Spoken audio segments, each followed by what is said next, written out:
जय हिंद दोस्तों, एक बार फिर से स्वागत है आप सबका हमारे YouTube channel learn point classes में। जैसा कि दोस्तों हम लोग कक्षा 10 का विद्युत चैप्टर शुरुआत कर चुके हैं और उसमें बहुत सारी बातें हो चुकी हैं। आज शुरुआत करेंगे हम विद्युत के आधार पर पदार्थों का वर्गीकरण।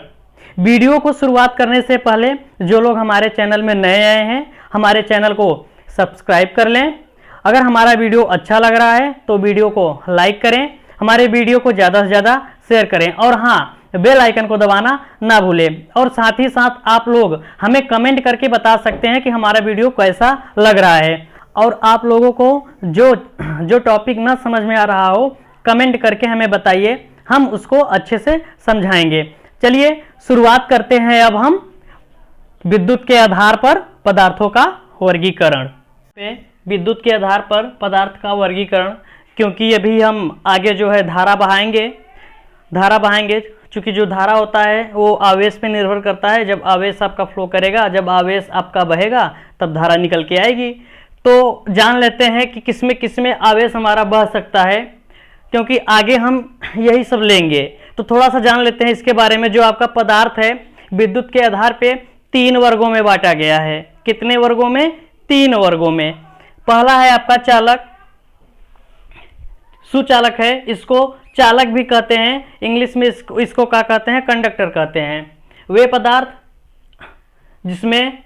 जिनमें आवेश का प्रवाह एक स्थान से दूसरे स्थान तक आसानी से हो जाए, चालक कहलाते हैं। जैसे आपके धातु हुआ, धातुओं में क्या होता है कि आवेश का प्रवाह एक स्थान से दूसरे स्थान तक आसानी से हो जाता है। क्यों?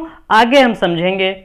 विद्युत अपघट्य हुआ, विद्युत अपघट्य भी है। जैसे बैटरी वगैरह में जो भी कुछ उसमें लिक्विड वगैरह भरा जाता है, सेल वगैरह में, वो सब विद्युत अपघट्य होते हैं। उसमें क्या किया जाता है कि उनको वैद्युत ऊर्जा दी जाती है, फिर वो क्या करते हैं कि उसको अपने विद्युत अपघट्य को आयन में तोड़ देते हैं। उसके बाद अपनी एनर्जी उसमें बैटरी में क्या करते हैं कि स्टोर करके रखते हैं। फिलहाल इसको थोड़ा सा आगे करके समझेंगे। इधर समझते हैं क्या है कि विद्युत अपघट्य हुआ, मानव हुआ, जंतु हुआ, इन सब में क्या होता है कि आवेश आसानी से प्रवेश कर जाते हैं। ये चालक होते हैं। एक होता है आपका कुचालक। क्या होता है? कुचालक। इसको इंसुलेटर बोलते हैं या फिर इसको अचालक कहते हैं। सुचालक को चालक, इसको अचालक या कुचालक। वे पदार्थ जिसमें आवेश का प्रवाह एक स्थान से दूसरे स्थान तक नहीं होता, कुचालक कहलाते हैं। इसमें क्या होता है कि आवेश का प्रवाह एक स्थान से दूसरे स्थान तक नहीं जाता। उदाहरण के लिए कांच, रबड़, प्लास्टिक, लकड़ी, रेशम। यही कारण है कि इसमें जब आवेश का प्रवाह हो ही नहीं पाता तो धारा बहती ही नहीं। तो विद्युत में इसका उपयोग ऐसे थोड़ी कर पाएंगे। हमें धारा निकालने के लिए, आवेश का फ्लो कराने के लिए क्या चाहिए? सुचालक चाहिए। इन दोनों के बीच में एक होता है अर्धचालक, जिसको हम कहते हैं सेमीकंडक्टर। इसमें क्या होता है कि इसमें आवेश तो प्रवाह होगा लेकिन आसानी से नहीं होगा। इसमें आसानी से हो जाता है, इसमें होता ही नहीं है। इसमें आसानी से नहीं होता। क्या होता है? वे पदार्थ जिसमें आवेश का प्रवाह एक स्थान से दूसरे स्थान तक आसानी से नहीं होता, अर्धचालक कहलाते हैं। जैसे उदाहरण में क्या क्या हुए? उदाहरण में आपका हुआ सिलिकॉन, जर्मेनियम, आर्सेनिक आदि, और भी कुछ करके हैं। वे सब किसमें आते हैं? अर्धचालक में आते हैं। किसमें? अर्धचालक में। चलिए अब आगे हम पढ़ते हैं क्या? चालक को। तो चालक में हम क्या पढ़ेंगे? धातु को। जान लेते हैं कि मुक्त इलेक्ट्रॉन मॉडल के आधार पर धातुओं में चालन कैसे होता है। जब धातुओं में क्या करेंगे? चालन कराएंगे। किसका? आवेश का। मुक्त इलेक्ट्रॉन मॉडल के ही आधार पर धातुओं में चालन की व्याख्या हम अभी आगे करके देखेंगे। मुक्त इलेक्ट्रॉन मॉडल के आधार पर धातुओं में चालन की व्याख्या। चलिए, चूंकि आपको पता है जो धातु होता है वो क्या होता है? वह एक प्रकार का चालक होता है। और जो धातु होता है वह परमाणुओं से मिलकर बना होता है। ये बात सबको पता है। ये बात सबको पता है कि जो भी धातु होगा वो किससे? परमाणुओं से मिलकर बना होगा। अच्छा, एक बात और, ये जो परमाणु है ये परमाणु जो है इसमें नाभिक होता है और नाभिक में न्यूट्रॉन प्रोटॉन पाया जाता है और इस नाभिक के चारों ओर वृत्ताकार कक्षा में क्या इलेक्ट्रॉन क्या करते हैं, चक्कर लगाते हैं। ये भी बात सबको पता है। इसके वृत्ताकार कक्षा में यहाँ पे मान लेते हैं इलेक्ट्रॉन क्या कर रहे हैं, चक्कर लगा रहे हैं। अब जो इलेक्ट्रॉन नाभिक से सबसे ज़्यादा दूर होगा उस पर नाभिक का आकर्षण बल सबसे कम रहता है। अब इसको बाहर से थोड़ी सी भी ऊर्जा मिल जाए, बाहर से थोड़ी सी भी ऊर्जा क्या हो, मिल जाए। ऊर्जा कैसे देना है ये भी बता चुके हैं। या तो आप रगड़ कर दीजिए, क्या करके, रगड़ कर दीजिए, या फिर गर्म करके दीजिए। दो तरीके हैं आपके पास ऊर्जा देने का। आप उसको खिलाइए उलाइएगा नहीं, तो क्या होगा, जब इसको बाहर से थोड़ी सी ऊर्जा देंगे तो ये अपनी कक्षा छोड़ के मुक्त हो जाएगा। मुक्त हो जाएगा उसके बाद क्या करेगा, ये अपनी कक्षा छोड़ के मुक्त हो जाता है। इसे ही मुक्त इलेक्ट्रॉन कहते हैं। जो इलेक्ट्रॉन अपनी कक्षा छोड़ के मुक्त हो जाता है उसको हम लोग क्या कहते हैं, मुक्त इलेक्ट्रॉन कहते हैं। अब ये इलेक्ट्रॉन क्या करेगा, ये इलेक्ट्रॉन ना धातु के भीतर ही सभी संभव दिशाओं में जहां इसका मन करेगा, ये मान लेते हैं इलेक्ट्रॉन मुक्त हो गया है। ये इलेक्ट्रॉन सब क्या हो गए हैं, मुक्त हो गए हैं। अब ये क्या करेंगे, सभी संभव दिशाओं में, धातु के भीतर ही सभी संभव दिशाओं में जहां इनका मन करेगा वहां गति करेंगे। ये आवारा हो गए हैं। अब क्या हो गए हैं, आवारा हो गए हैं। इनको रोकने टोकने वाला अभी कोई नहीं है।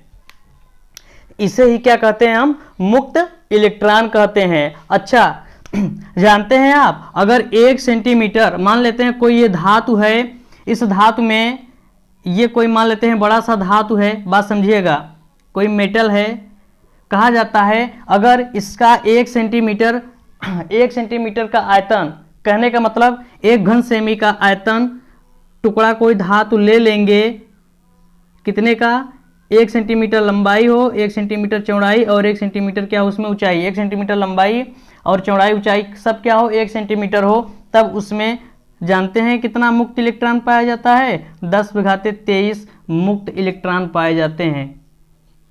किसमें, धातु के 1 सेंटीमीटर आयतन में। चलिए अब इसको हम अच्छे से एक एक करके पूरी बात यही लिखेंगे। इसको हम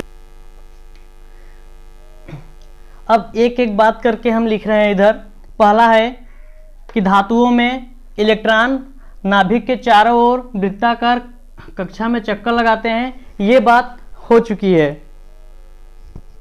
दूसरा है जो इलेक्ट्रॉन नाभिक से दूर होता है उस पर नाभिक का आकर्षण बल कम होता है। आकर्षण बल कम होता है यदि इनको बाहर से थोड़ी सी भी ऊर्जा रगड़कर या गर्म करके, दोनों लिखें जैसे भी हम ऊर्जा को दे रहे थे, ऊर्जा मिल जाए तो ये अपनी कक्षा छोड़कर मुक्त हो जाते हैं। तीसरी बात, इन्हें मुक्त इलेक्ट्रॉन कहते हैं। ये धातु के भीतर सभी संभव दिशाओं में गति करते हैं। अब चौथी बात लिखने जा रहे हैं। चौथा बात, इनके वेग को वर्गमाध्य मूल वेग कहते हैं। इसे VRMS से लिखते हैं। VRMS का मतलब होता है, V से हमारा वेग हो गया, R से हमारा रूट हो गया, R से क्या हो गया, रूट, मीन, M से मीन स्क्वायर,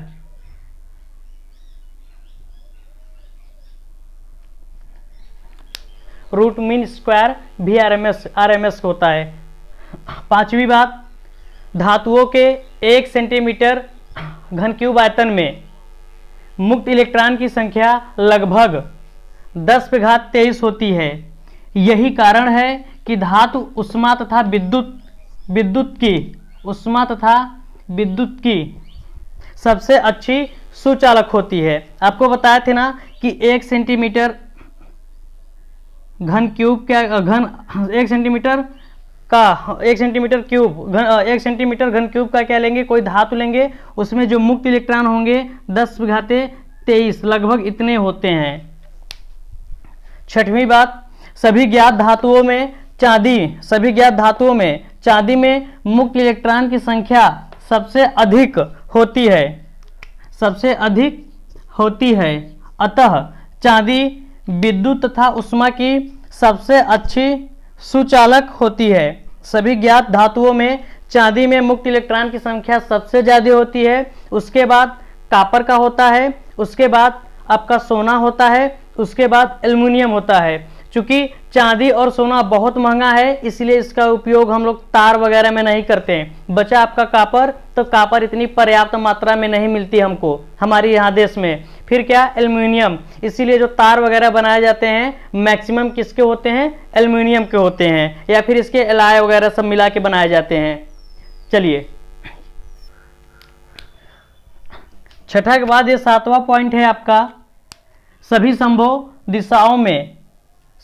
दिशाओं में गति करने के कारण मुक्त इलेक्ट्रॉन का परिणामी वेग शून्य होता है, अतः इसके गति से धारा नहीं बहती। कोई कहेगा कि मुक्त इलेक्ट्रॉनों से, जो मुक्त इलेक्ट्रॉन होते हैं उनके कारण क्या ऐसे पे धारा बहेगी? नहीं। क्यों? अभी समझते हैं। ये आपका धातु है, क्या है? धातु है। अच्छा, इसमें परमाणु वगैरह होंगे, ये भी आपको पता है। और क्या होंगे, इसमें जो मुक्त इलेक्ट्रॉन होते हैं ना, वो क्या करते हैं, चारों ओर सभी संभव दिशाओं में, कभी इधर कभी इधर, कभी ये इधर ये इधर ये इधर, बिल्कुल आवारों की तरह फ्री